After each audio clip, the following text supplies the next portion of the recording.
Next up, we have Petr Špaček from ISC on Brace for Upgrades, Plural. Thank you. So welcome to a very short rant about the state of open source ecosystem. If you read news, you already know that large language models can find bugs. Some of them actually do exist. And a subset of these is actually exploitable. The problem is that LLMs are just a tool, and people have different motivations. Recently, we see that the motivation definitely is not helping open source projects. The motivation is basically getting the CV number because some people openly admitted that their key performance indicator is based on the number of CVEs they get assigned. So they just throw everything at the open source projects, and if anything sticks, they get the KPI up. For Bind specifically, that means that in the last 2-3 months, we've got 150 reports, and less than 10% was actually valid.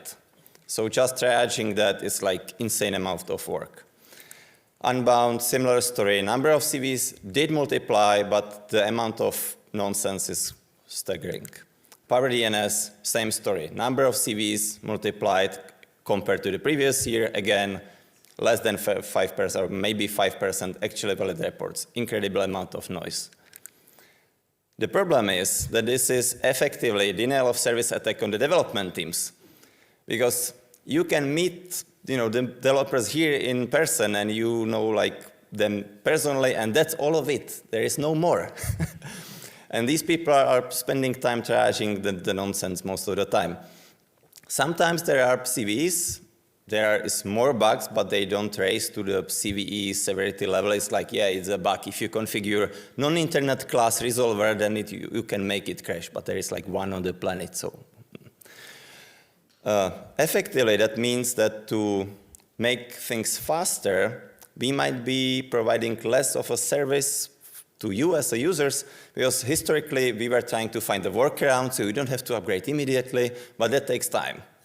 Similarly, going through 25 years of history of the code base to exactly pinpoint the version which was first affected and last affected takes time. So perhaps we will stop doing that and tell you just, upgrade.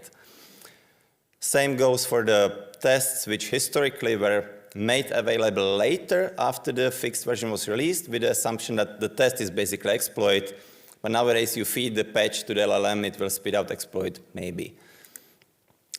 For you, the practical impact is that I would like to get you to think about your upgrade process. If it takes 3 months to make an upgrade, perhaps that needs some tweaking and optimization because the timeline on the slide might be real very soon, very quick. Another thing to consider is that the embargoes, the good old times where you had a week or 2 weeks of notification ahead that there will be a security release, get ready and stuff. Well, if you feed the source code to LLM and it will spit actual CVE, then there is no reason why only one person will find it, right? If the good guy actually reports it and we have the embargo time, well, we will try. But the bad guy might do the same and just post it on Twitter, as we have seen with the Linux kernel or Of course, this is in no way unique to DNS ecosystem. Linux kernel had its own fireworks in last 3 weeks. I like the quote from maintainers: users must upgrade to the latest release period, end of story. DNS Mask is a project we didn't have chance to coordinate with, but they have published their own announcement. That's the middle link. And Microsoft recently published something to the similar effect. That's the last link.